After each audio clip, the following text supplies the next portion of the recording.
Hi, I'm Paul Greenberg, author of the New York Times bestseller For Fish and American Catch. And I'm Mink, co-founder of the direct-to-consumer seafood company Sitka Salmon Shares. And what do we have in common, Paul? We like fish. That's right. And Paul and I have partnered to bring you an 8-episode series called Fish Talk. Each episode, Paul and I will trade off as hosts to take you on a journey from our coast to our kitchens so that we can better understand how fish get to our plates. So, Paul, what should listeners expect from upcoming episodes? Well, Nick, let's face it. For non-fishy people, fish are confusing. They're confusing to cook. They're confusing to clean. What's wild? What's farmed? All these different choices you have to make if you're going to eat fish in a responsible way. So on this podcast, we're going to talk to conservationists, scientists, chefs. At the end of each episode of Fish Talk, you will be a little less confused about fish. I couldn't agree more, Paul. All right, let's dive in.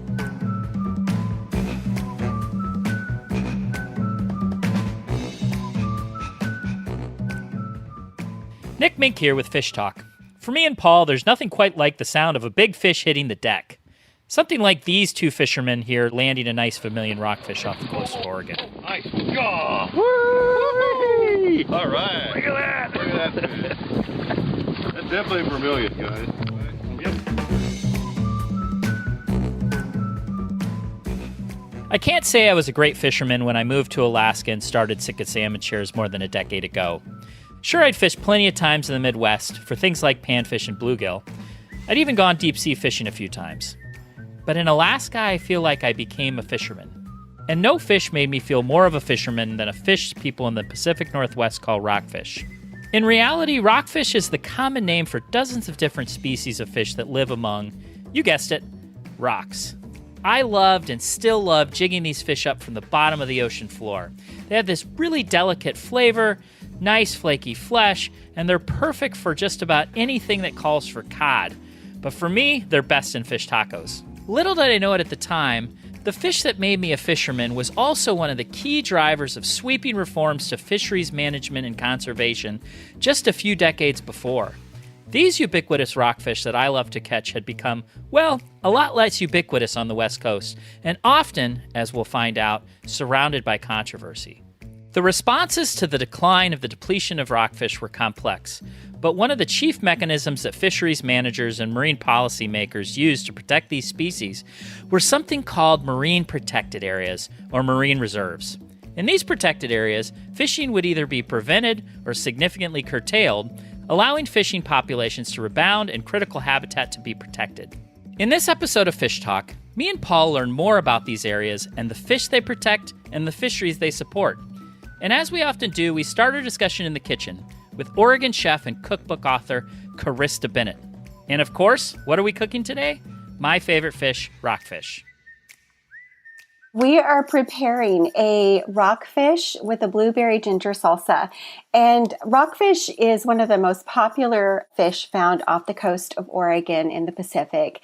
It's a flaky, white, mild fish, easy to prepare. It's lean, it cooks quickly, and it just pairs well with the blueberry ginger salsa, which has fresh ginger and some fresh mint, some shallots, just very easy to make, and a really nice, bright, fresh meal. Do you know what kind of rockfish you have? I have yellow eye rockfish. Is that what you got? No, I have black rockfish. Yep, that's what I have.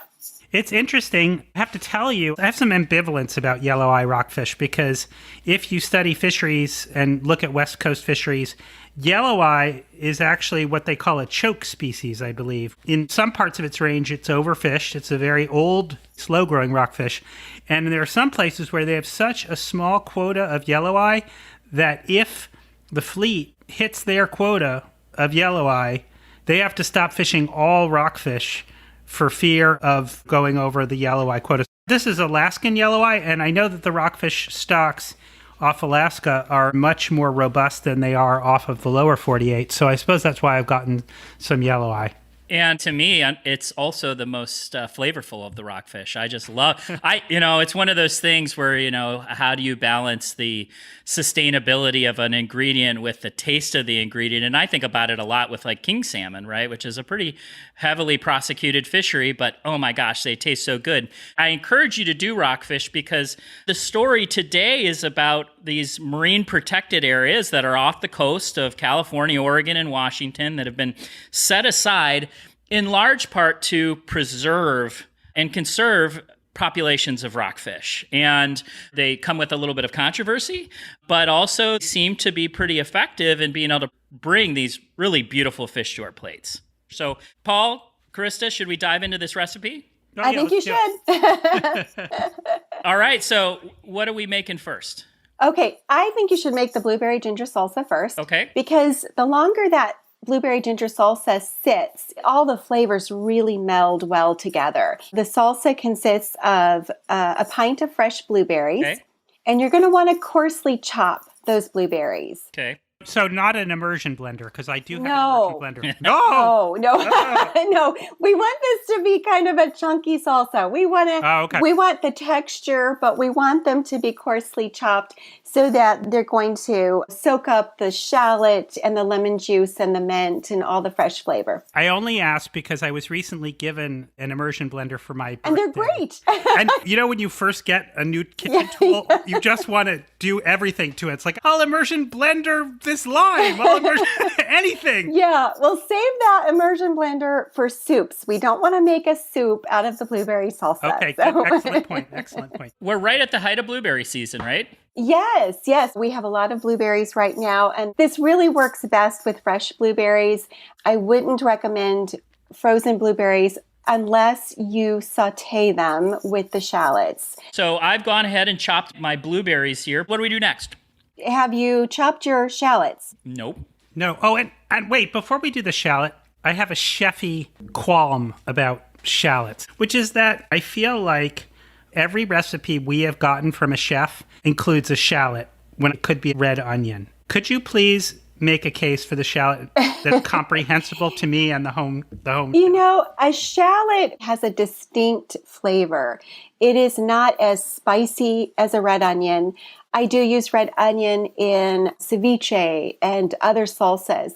But with the blueberries, I want something a little gentler. They also don't take up a lot of space. They're small, but they are so flavorful that you just don't need a lot of it. So it keeps your blueberry salsa from being so loaded with all of those onions. Right. Okay. You've made a case for the shallot. I don't know. I do love shallots. I know. Most chefs love shallots. I think people just like to say the word shallot. It sounds fancy. It does sound fancy. If you're old enough to remember the first Saturday Night Live, Dan Aykroyd used to do an imitation of Julia Childs. And he would say, and you want to, at this point, chop the shallots. Yeah. And, in Julia Child's mouth, shallot, it sounds so magical. I have my shallot chopped. It's in the blueberries. And then what do we do next? You are going to grate fresh ginger. If you don't have a lemon zester to grate your ginger, you can just finely chop it. I like to freeze my ginger, and then I just pull it out of the freezer and I grate it with a lemon zester. But if it's a fresh piece, I do peel it. You can peel it with a spoon or you can peel it with a peeler, and then you can finely mince it, finely chop it if you like. I do the frozen ginger thing because you don't want to be that person in the grocery store that pulls off just the little knob that's big enough, even though I'm sure all of us have done that. You don't want to be that person, and certainly you don't want to admit to it on a podcast. So we would never do that, but I throw mine in the freezer too. I think that works super well, but you don't even peel it. No, I'll cut off a piece that might have a little freezer burn, and then I just grate it on a lemon zester, and it's done. Okay. All right, so I've got my ginger in there. Walk us through the rest of this here. Okay, then next you're going to need 2 tablespoons of chopped fresh mint, okay, plus a little bit more for garnish. Okay. That just kind of pulls everything together. Great. I've got my mint here. This is my first use of my garden vegetables on this podcast. Yes, I love fresh mint. This recipe came about because I had gone to a local farm and purchased way too many blueberries. And I had a mint bush that was totally out of control. And I thought, okay, blueberries, mint. I'm going to do something with this. All right. So I got my mint in the bowl. How do we finish off? We give it a squeeze of fresh lemon. I just half a medium lemon, Okay. give it a little squeeze, Okay. and then you'll salt and pepper to taste. It doesn't need a lot of salt and pepper, but the black pepper is complementary to the blueberries. So I like a good little dose of pepper. I've got my salt and pepper. I think I'm done here. So I've got all the ingredients incorporated, and you suggest this sits for a while? I do. We're just going to let it sit. And that way the flavors have time to meld together and really bloom and get really delicious and complement each other. And then we'll make the rockfish. While we finish prepping our rockfish, let's find out more about the nuts and bolts of these marine protected areas from one of California's most prominent fishery scientists, Jen Caselle. Dr. Caselle runs a lab at the Marine Science Institute at the University of California, Santa Barbara. She spent much of her career studying and implementing marine protected areas. Dr. Caselle, welcome to Fish Talk. I am Jen Caselle, and I'm a research professor, and I'm a marine ecologist by training, and I work a lot on marine protected areas around the world and other issues in our nearshore systems as well. So, marine protected areas, can you tell us a little bit more about them and how they emerged and why they came about? Sure. Well, marine protected areas, they're places in the ocean that are set aside to limit certain activities. Usually that's fishing activities. And even though here in the US, we might have started really thinking about them in the 80s and the 90s, this concept of setting aside places in the ocean to restrict harvest has been happening for really centuries all around the Pacific. So it's not a new concept at all. Okay. So explain the concept a little bit more. My background is actually in land use policy. So I've kind of almost thought of them as sort of like wilderness areas in the ocean. But can you just explain the mechanics of them, like exactly what they are? And then maybe any statistics that you have about like how much of the Pacific coast is set aside with these? How many are they? What size are they usually? That's a tough question, Nick, because they do vary a lot as they're implemented for a whole bunch of different reasons. So, yeah, there can be so many different goals for marine protected areas. One of them might be like your analogy to parks or wilderness areas on land. But some of the other goals for these marine protected areas can be for augmenting fisheries on the outside, which is not really that analogous to a land park. Yeah. We don't set parks so that the mammals spill over the edges and can be hunted. But sometimes we do that for marine protected areas. So I work primarily in California, and California underwent a huge process to put in a network of marine protected areas. So currently around 17% of the coastal waters in California are in some form of marine protected area.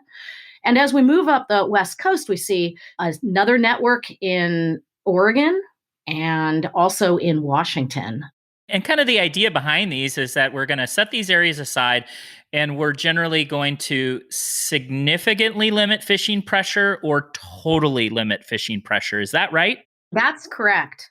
So exactly how and why did these marine protected areas emerge as important tools for fisheries conservation and management on the West Coast?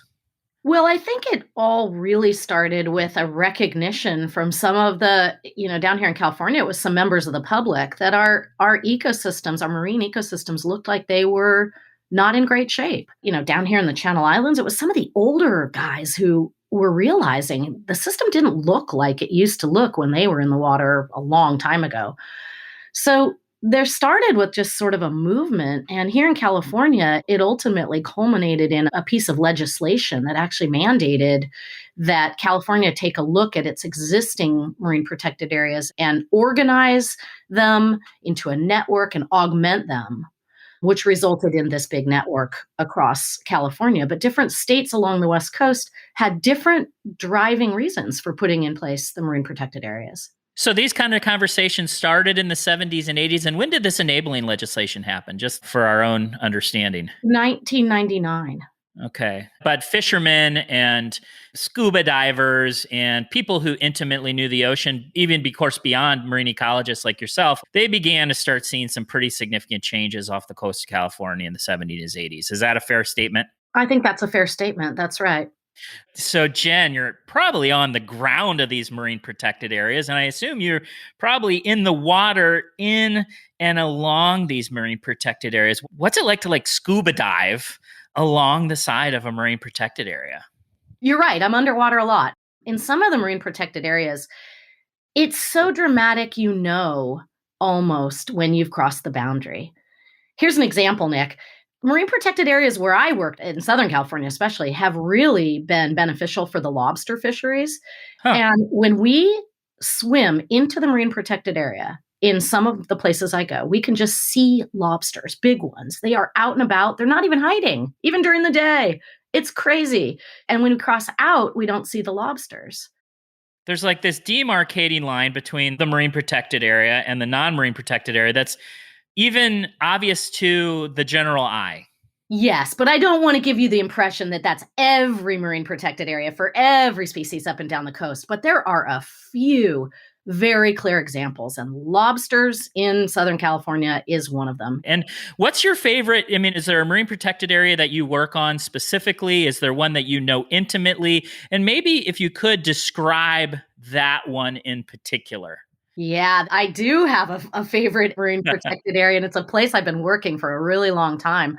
It's part of the Northern Channel Islands here in the Santa Barbara Channel, and the island is called Anacapa Island. Anacapa is really interesting because there are a couple different types of marine protected areas that allow different things. So one part of it is complete no-take, and it's actually been in place for over 40 years.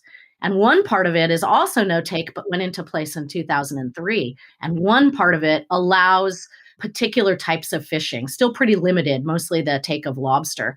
And so we've been studying that particular marine protected area for over 2 decades at this point and have found a lot of really interesting results emerging. What's the 3 most interesting results from this area? Glad you asked. That's always a big question. I talk to a lot of fishermen and conservationists and environmentalists. And one of the big questions is, well, how effective are these marine protected areas in perpetuating fish stocks and actually giving fishermen more opportunities to fish, not less? Right. So let me unpack that. The interesting results that we've seen out of Anacapa.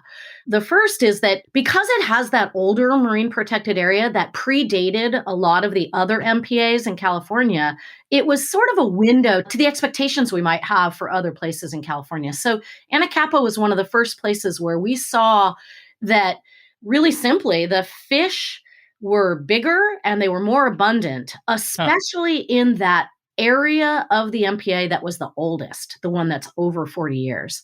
So it seems like a simple result, but it's the first thing you need to do when you're looking at these things, just to see if what we call the biomass or the weight of fishes in that area is greater than the outside areas. So using Anacapa as this kind of window to what might happen, we did find that result several years ago. There's one other very interesting result that we documented a couple years ago and published in a paper, and that was that the old part of the marine protected area, again, that part that was over 40 years, it appeared to resist the invasion of an invasive algae. So there was this invasive algae called sargassum, and it was taking over reefs in Southern California.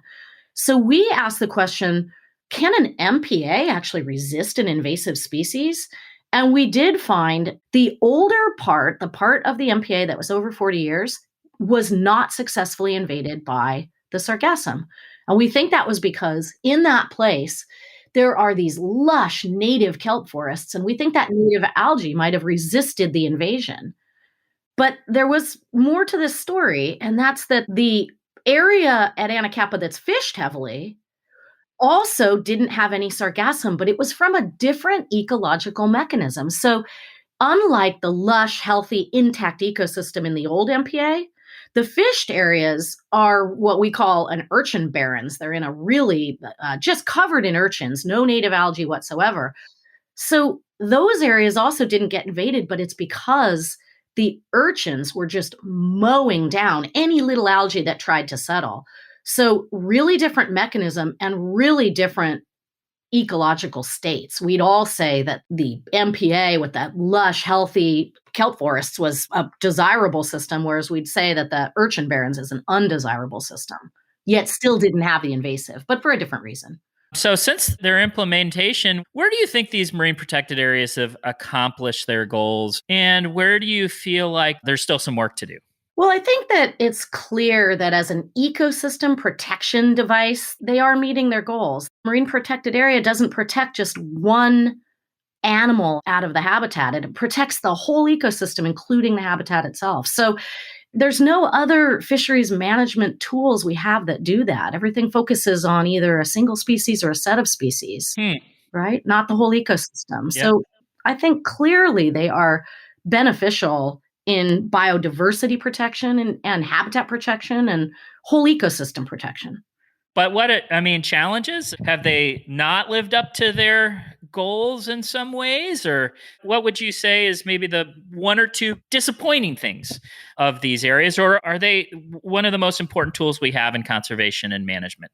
Yeah, that's a great question. I can't really frame it as a disappointment, but I will say that as a scientist, one of the biggest challenges we have with the marine protected areas is trying to understand what the marine protected areas are doing for fisheries against a backdrop of huge environmental change right now. Climate change is just causing our systems to change so dramatically and so quickly. And then we're trying to assess, well, what's the MPA doing? And we have to sort of disentangle those two things. And it is really challenging. I know that you're focusing on fisheries management, but we're not going to have fish if the ocean keeps changing because of the bigger climate change issues. Yeah. And so the next big question for marine protected areas is, can they protect from some elements of climate change? Can they provide resilience or resistance? Can they protect our fish populations and our fisheries? And that is a huge area of research that a lot of MPA folks are, embarking on now. As we've learned here on Fish Talk, fisheries issues are multifaceted, perhaps none more so than these marine protected areas. While scientists like Dr. Caselle see one thing, fishermen might see another. My name is Mike Conroy. I am the executive director of the Pacific Coast Federation of Fishermen's Associations. We are the largest West Coast-based organization representing commercial fishing associations up and down the West Coast. I think at our last census, we had somewhere between 700 and 800 vessels that fell under the umbrella of PCFFA. So tell us a little bit about your background as a fisherman. In high school, I started working on charter boats on weekends and then all summers, and then realized that, hey, I kind of like this.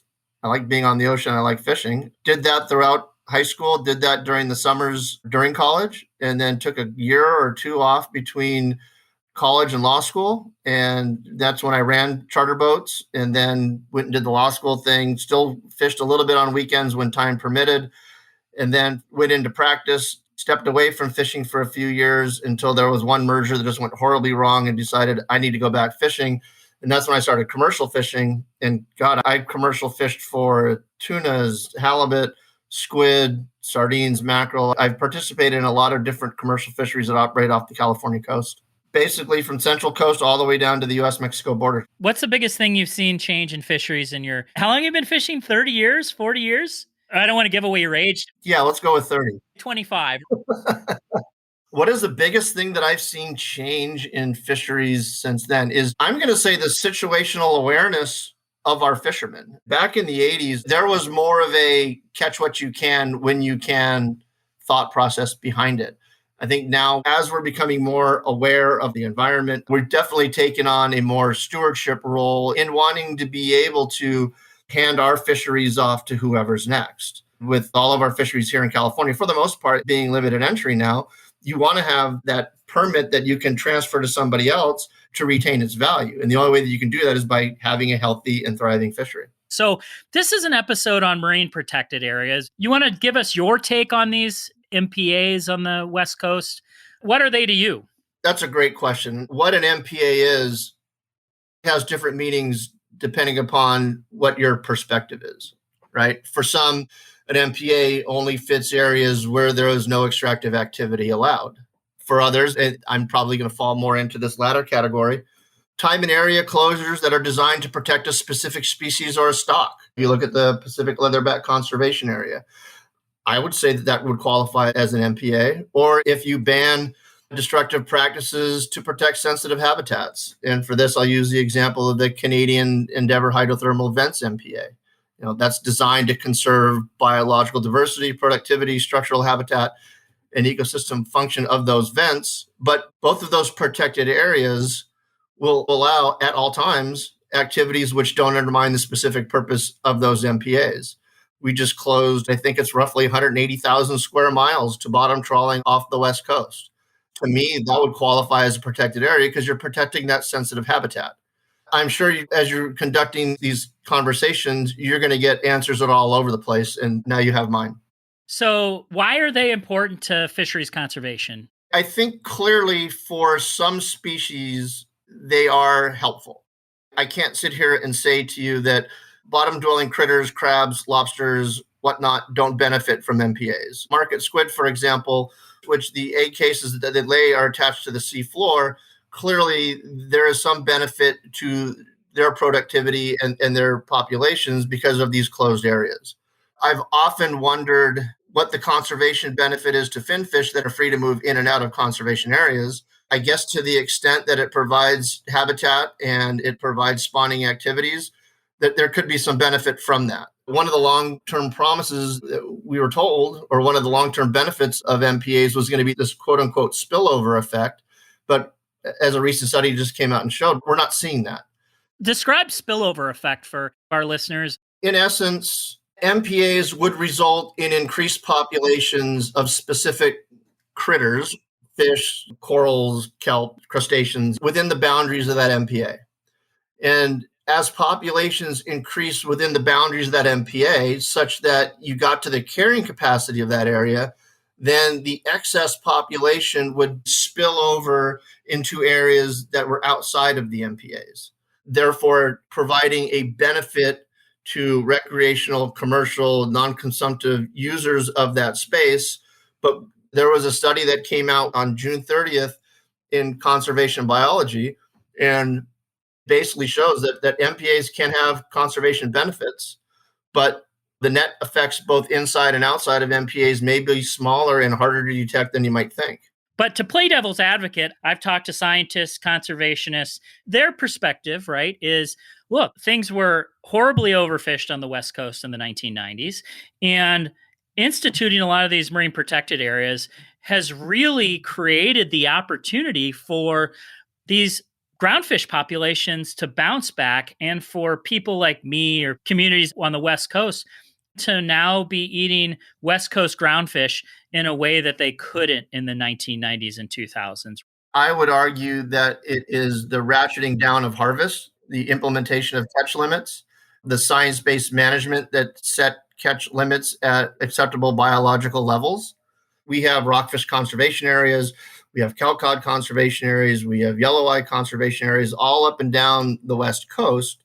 And to the extent that those can be viewed as MPAs, even though harvest of other stocks are allowed, then I think you have to give credit to help rebuild the stocks to those conservation areas. Here we are today. I think there's only one of those groundfish stocks that's still listed as overfished. And we're seeing the benefits with increased landings to the smaller ports. And for folks like you who are interested in eating local wild captured seafood from their local fishermen, are having the ability to gain more access to that. In terms of overfishing, I don't know that MPAs are the answer. Clearly, we've seen here on the West Coast the ability of the Pacific Fishery Management Council and the states of California, Oregon, and Washington to adopt and adapt regulations to rein in catch when stocks are down, and to rein in destructive fishing practices that may be more indiscriminate than others. I think that's much more effective in combating overfishing. In terms of preventing habitat destruction, I think those are valuable and really good reasons why specific types of MPAs are to be created. But the one thing that we're increasingly focusing on in terms of fisheries management is adaptability and flexibility as we're seeing the ocean conditions change. So that's bringing up the question to some folks, hey, are fixed MPAs designed to protect one thing when that one thing might no longer reside in that area still the way to go about it? Are time and area closures or restrictions based upon when the stock or habitat that you're intending to protect is more likely to be in that area? Are those the better option? In what way are some of these marine protected areas more harmful to some of our West Coast fishermen than helpful? What we're seeing is gear compaction, where you have an MPA that's a no-take MPA. Obviously, you don't see fishing activity within the boundaries of that area. However, what you do see is a lot of activity in the boundaries of those MPAs. And is that having a negative impact? We don't know. For MPAs that were implemented and created that are really close to ports and harbors, it's a safety risk for the fishermen because they have to travel further to get to areas that are open. There are a bunch of facets to this equation. And I think a lot of people in California still have kind of a sour taste in their mouth through the whole process because we were asked to come sit at a table, put a red dot in areas that were really important to us in terms of where our fishing activity took place. And a lot of those areas were what ended up being closed to us. Sour taste in their mouth. Can you expand upon that? The commercial fishermen, recreational fishermen I know are true conservationists. We understand that the rules that are in place, for the most part, are there for our benefit. No one has the desire to go out and catch the last fish, and no one has a desire to do anything to have negative repercussions on the long-term viability of their professions. But when you're asked to participate in a process and you go into it as an honest broker and say, hey, these are areas that are important to us, so maybe if you look at areas around this, so you don't negatively impact our operations. And then the end result is the areas that you deem most important are those that were eventually put into an MPA. There's kind of that whole bait and switch, non-honest broker, lack of transparency. That's where the sour taste comes from. So specifically in the 90s, when these were being created, people got together, brought together stakeholders, fishermen, and what you feel like took place was fishermen got in there and were like, look, these are really important fishing areas. And some of the governmental or scientific actors who were there in those rooms actually were like, okay, those are the places we're going to keep off limits. And you guys kind of felt like, well, wait a minute. Actually, those were our most productive and important fishing grounds, and we should be looking at the conservation of them a little bit differently. Yeah, I think that's fair. I mean, I don't want to ascribe motivations to the ultimate decision makers, but it just struck us as sort of odd that we were asked to provide input and then that input didn't really seem to matter. I think that's where the sour taste comes from. But I do want to say that since then, this was early 2000s, late 1990s, I give our state agencies credit for doing a lot of work to try to repair that relationship and have been working hard to rebuilding the trust that really is necessary for this management of our natural resources. So we have these marine protected areas. They're all over the West Coast, from Baja up to BC, and we have them in Alaska too. But what's your perspective on them from the context of primarily small boat, inshore fleet, community-based fleet, and the communities that they're a part of? Yeah, I think that's a great question, but I think it's actually an important part of a larger question. We need to understand the impacts not only to fishermen and the local communities, but what are the impacts to the downstream businesses that are outside of the immediate community? The restaurants, the marine mechanics, the fuel docks. We need to look at the impacts to the nation's food security. And one thing that's starting to be a focal conversation, which I appreciate, is, what are the possible climate change implications if we become more reliant on seafood with a much higher carbon footprint to get to our markets, a more heavy reliance on imports, for example? I know that there are very few studies on the carbon footprint to produce a pound of seafood, but there are some. And by and large, it is the most climate-friendly protein source. So if we close off domestic production of that and increase reliance on imports, what is going to be the net climate effect of MPAs? And I think that's a missing part of the conversation that needs to be considered because it's not a zero-sum game. Before I introduce our next guest, here's a quick word from our sponsors. Ecosystems are complex. Buying responsibly caught seafood doesn't have to be. Sitka Salmon Shares delivers a monthly share of seafood to your door that's sourced with the health of our fisheries, oceans, and communities in mind. Learn more about their wild-caught Alaska seafood and the fishermen who caught it, and find expertly crafted recipes at sitkasalmonshares.com.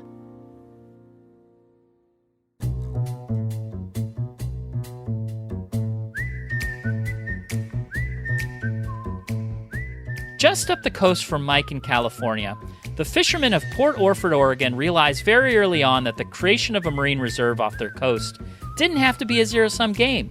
Where some fishermen found frustration, they saw an opportunity. Port Orford fleet member Aaron Longden was part of a group of fishermen that spearheaded Redfish Rocks Marine Reserve, just off the coast of Oregon. We're here with Aaron Longden of Port Orford Sustainable Seafood. And Aaron has a really unique background, not only as a fisherman, but as an activist and as a conservation-minded fisherman. So Aaron, do you want to tell us a little bit about yourself? I'm a commercial fisherman here in Port Orford. And now we have Port Orford Sustainable Seafood, and we are serving Western Oregon. We started selling locally and started out doing the farmers markets. And then we launched a CSF, a community-supported fishery. And the future looks bright. This episode of Fish Talk is about marine protected areas and protected reserves. And just off the coast of Port Orford, Oregon, there is a really interesting one called Redfish Rocks Marine Protected Area. Can you talk a little bit about that? Yeah. First of all, we're in Oregon, sandwiched between California and Washington on the coast. And California had done some pretty extensive marine reserve designation and marine protected area designation. And it was certainly going to move up the coastline. And we're in a blue state where we take care of business when it comes to conservation. So we knew it was going to happen. And we really wanted to have effect rather than to be affected. So we engaged. And that was certainly not the normal procedure amongst fishermen.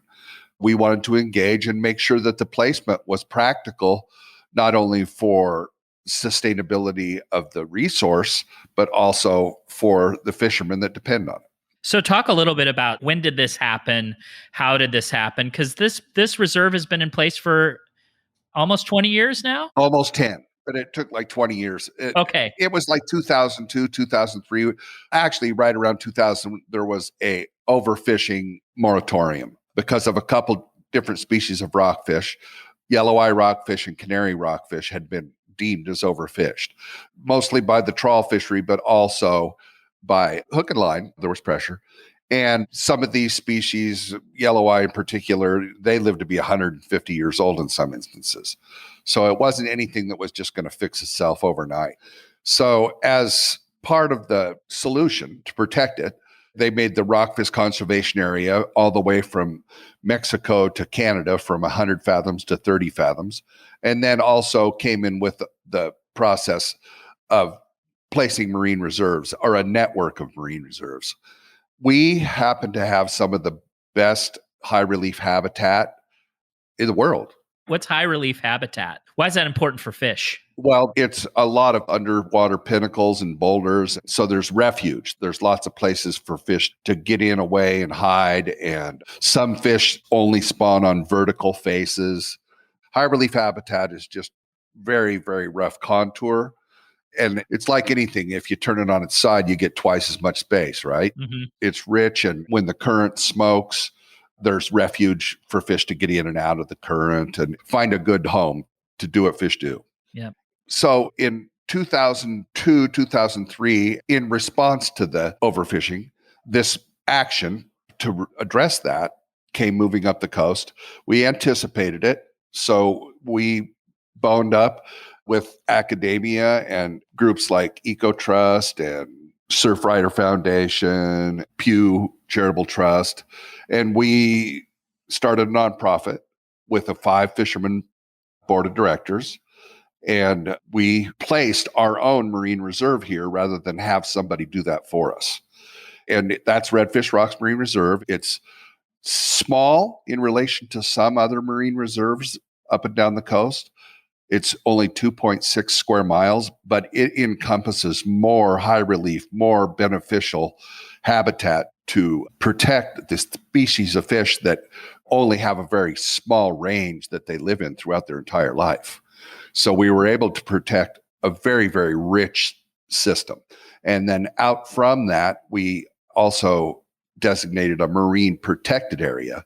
The marine reserve is zero impact, zero take. Okay. The marine protected area allows crabbing for Dungeness crab, and you control salmon over the top of it, but there's no hook and line fishing, recreational or commercial, for groundfish species. So there's minimal impact in that area. So altogether, it's about 8 square miles. Okay. And these marine reserves and marine protected areas were kind of controversial in California, right? Oh, yeah. And why was that? Well, there was a lot of money behind it, and everybody's in a hurry to do it because it needed to be done. And there's a big disconnect between industry and action of those groups. And unless you can get stakeholders to buy in, you really can't get anywhere. So it was just contentious. Let's face it, commercial fishermen by nature are independent and they keep to themselves. World starts getting them down, they jump in the boat and steam west. You know, yeah. They're not known for getting organized and calming down long enough to take in the information it needs to make an intelligent decision like this when it's concerning real estate that they're used to utilizing in their industry, right? They're giving something up forever, you know.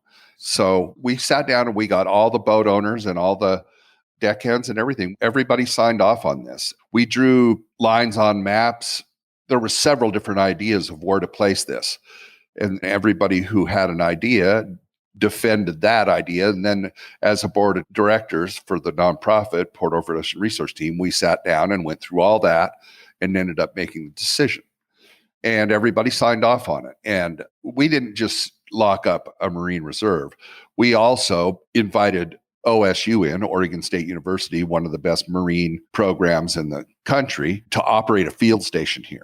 So we wanted to make sure that it got studied. We didn't just want to arbitrarily lock up some fishing grounds and not learn anything from it. So we picked out where the marine reserve, and then we picked out another site the same size with very similar habitat that's kind of adjacent to it. And we go ahead and continue fishing effort there. So now we have them to compare to one another.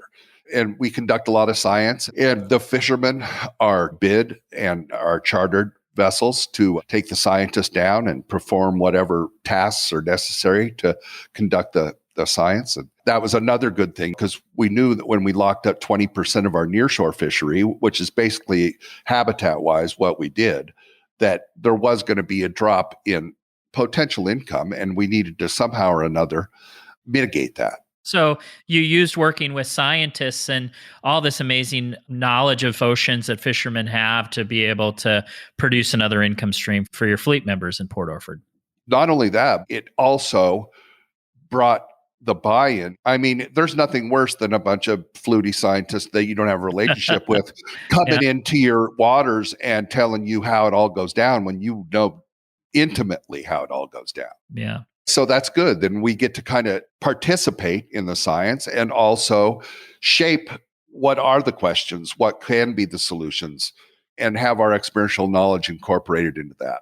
So you're 10 years in now from the creation of this reserve and this protected area. And what have you seen on the ground? What are the changes, good and bad, with the creation of this reserve? Well, the biggest change, and it happened 10 years ago, is that an area that was fished and overfished probably because it was pretty close to the port. It was one of these places that, because it was very convenient, it got a lot of pressure. Yeah. And so once that pressure ceased to exist, it just immediately started to affect the population dynamics in that area. Speak more about that. Do you see an immediate rebound of some of these fish? Well, there's annual population assessments that take place within the marine reserve, and there's definitely more fish, and they are growing to be bigger, more mature. So what's the BOF thing, the big old fertile female? Mm-hmm. The bigger they get, the more larvae they release, and the better suited it is for survival because the older fish have bigger fat globules that are in with the larvae, which are their first meals once they emerge. And so it's really important to keep that diversity of old fish. I mean, if you keep hunting the fish down to where they don't get a chance to get old, and those supreme genetics of the 150-year-old fish aren't in the mix, well, then you're destined for declination. Yeah. Have you seen the fishing improve around this protected area? Like, as a fisherman who's out there every day, probably from spring to fall, catching fish, does this help your business? I can say this. I can say that it certainly has not hurt it. We have a nearshore fishery that's a live fishery. We go out and catch these fish. We get a maximum bang for the buck selling live. It's just really comforting to know that those populations, we keep drilling on it and it just keeps replenishing. Also, there's a few other things, obviously the rockfish conservation area that went in all the way back in 2002 that goes from 30 fathoms, which is the boundary. We can't fish beyond 30 fathoms. Yep. So it goes from where we can fish into a marine protected area that's miles. It goes from Canada to Mexico, and it goes out to 100 fathoms, which here is about 6 miles offshore. So it's been acting as a proxy marine protected area because it isn't absolutely no fishing. There's some midwater trawl that takes place within that area, no bottom trawl, no hooks on the bottom. It's protected. And those rockfish species are prolific and they're doing very well in there because these nearshore species that we're protecting inside our marine reserve are also protected within that region. So we have not only the marine reserve to look to for what's helping hold our fishery up, but also the designation of the rockfish conservation area. Yeah. So it's a remarkable story of the success of fishermen working together with scientists to ensure that these fisheries, particularly the West Coast rockfish fishery, which had some challenges in the 90s and early 2000s, can be used by local fishermen into the future. Well, here's a direct result of actions taken. Canary rockfish, one of the species that was deemed overfished, we get 3,000 pounds a month now. Huh. So it rebuilt like 40 years in advance of what they had anticipated. Now, yellow eye rockfish, which was the other species that was deemed as overfished, it wasn't supposed to be rebuilt until 2084. And there's rumbling now that could come to be within the next 10 years. Not on a limited basis, right? It isn't going to go wide open again. But it's amazing what a rich ecosystem will do if we just back off a little bit.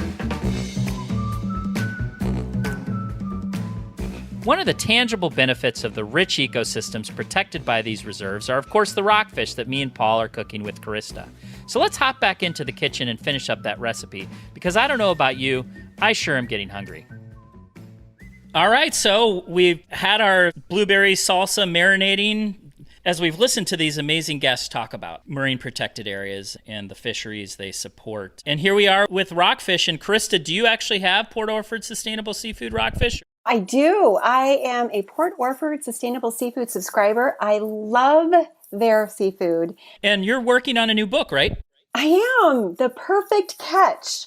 100 seafood recipes that anyone can cook. It's going to be organized by level of skill. So we're going to have a chapter that's easy for the novice seafood cook, a chapter that's called moderate, and then advanced. Is this recipe from that new book, or is this from your Oregon Farm to Table cookbook? No, this is in my Oregon Farm Table cookbook. I have this in the book with a couple of other seafood recipes to highlight our beautiful Pacific seafood here in Oregon. So with that, what do we do next? You always want to pat down the fish with a paper towel. And the reason is if your fish is too moist, it's just going to steam in the pan. And we want that fish to develop a little bit of a crust. That's actually a good fish tip. Yes. And then you're just going to season it with a little bit of salt and pepper. And when I'm pan cooking, especially rockfish or a fish that's a little more flaky, I actually like to add some flour to a bowl and then lightly just dredge the fillets through the flour and dust them off.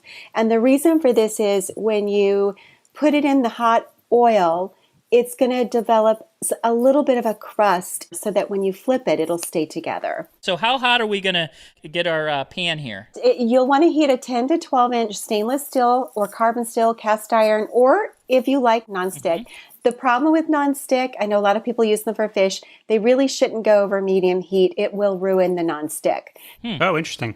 Yeah, keep that in mind. But I like to add about 2 to 3 tablespoons of ghee or oil. Ghee is clarified butter. That is actually my favorite oil to prepare fish, is the clarified butter or ghee. I think it adds flavor, but it also gives a nice sear, and it can get really, really hot.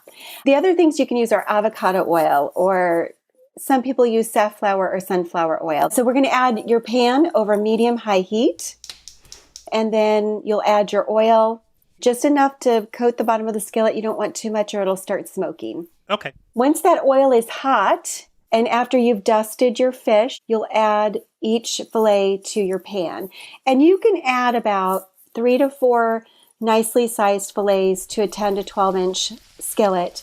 It's about a pound to a pound and a half will fit nicely. You just want them in there comfortably, not squished.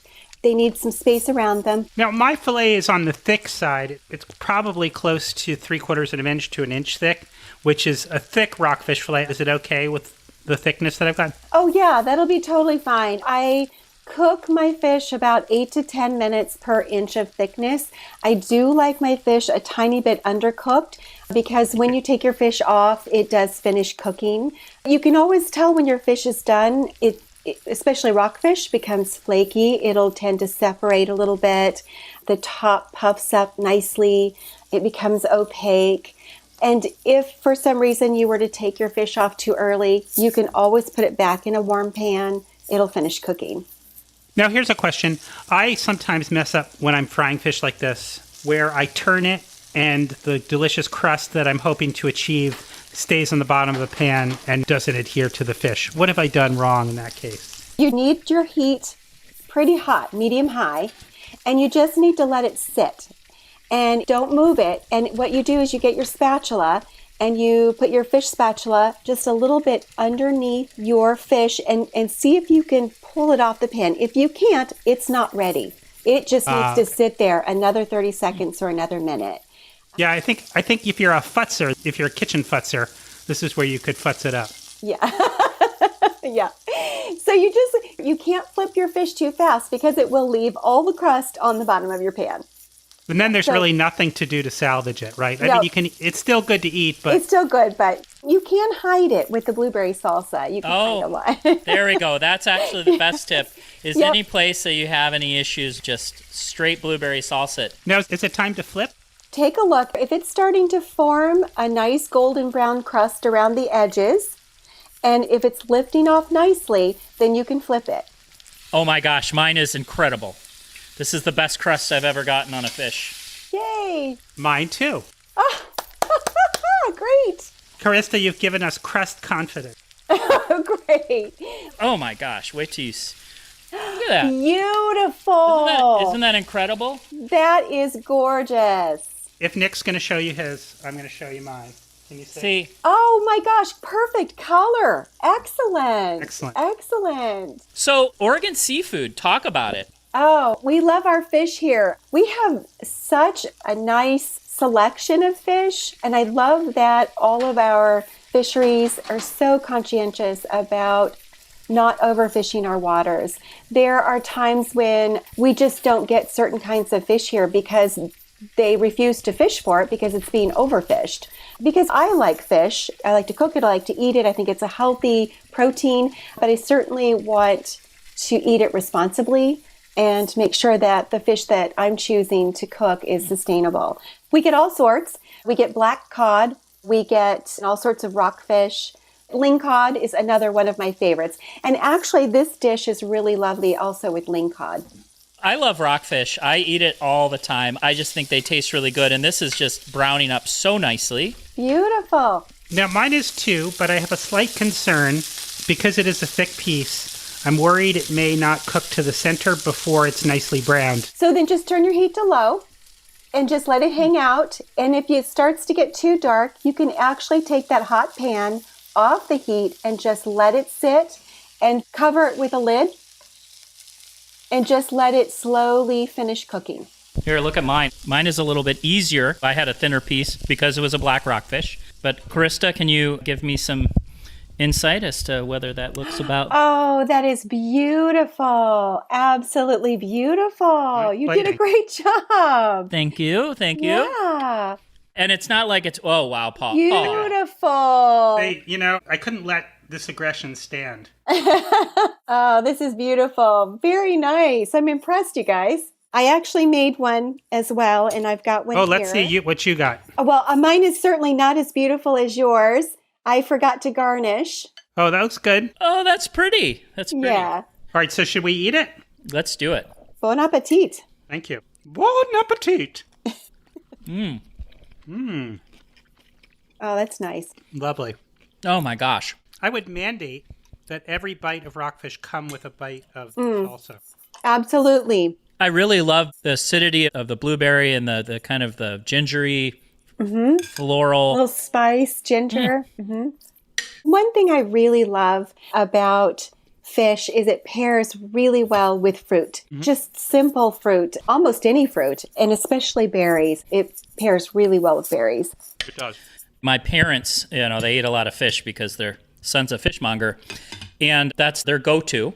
It doesn't matter what fish it is, salmon, black cod, rockfish, halibut, and you just dump a jar of jam on it. And it doesn't matter what jar of jam it is, if it's raspberry, blueberry. They eat a piece of fish with a jar of jam on it probably once a week, if not twice a week. Yeah, it's funny you say that. I love fish with marmalade. So in the new book, I have a harissa orange marmalade roasted salmon. And it's really just a jar of marmalade with some harissa. And it's in the easy section, obviously, but it's delicious. Oh, yeah, this is incredible. Karista, why do you think it's important to be able to enjoy fish from the Oregon coast? Why is this important, what we're doing here today? Oh, I think seafood is a gift. It is a gift to us as humans. It's a gift to our table. It brings people together. It keeps us healthy. It's easy to prepare. And it's just when you have a beautiful, fresh piece of fish that a fisherman has taken great care to source, and you prepare it lovingly with all of these beautiful, fresh ingredients. I mean, what more do you need? It just brings joy to your table. Joy to the table. What a wonderful way to end this week's Fish Talk. We look forward to you joining us next time for more fishy recipes and stories. See everybody again soon. Hey everyone, Paul here with a fish tip. Even the best managed wild fish on the planet are often still exposed to pollutants like mercury, PCBs, and heavy metals. But you can reduce your load when you eat fish. How? Well, most pollutants tend to accumulate in the red muscle tissue that's just under the skin of a fillet. If you take a sharp knife and make a shallow V-cut along that red muscle tissue, you'll end up with a cleaner tasting fillet that's better for you.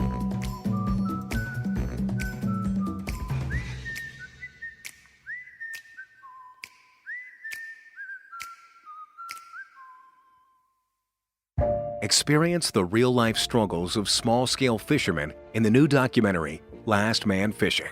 Narrated by best-selling author Mark Bittman, the film explores the growing tensions between corporate interests and small-scale fishermen. Featuring conservationist Carl Safina and author Paul Greenberg, Last Man Fishing calls to question the ethics of the seafood industry and its impact on fishermen and the ocean. Watch it now on iTunes, Apple TV, or YouTube. Learn more at lastmanfishing.com.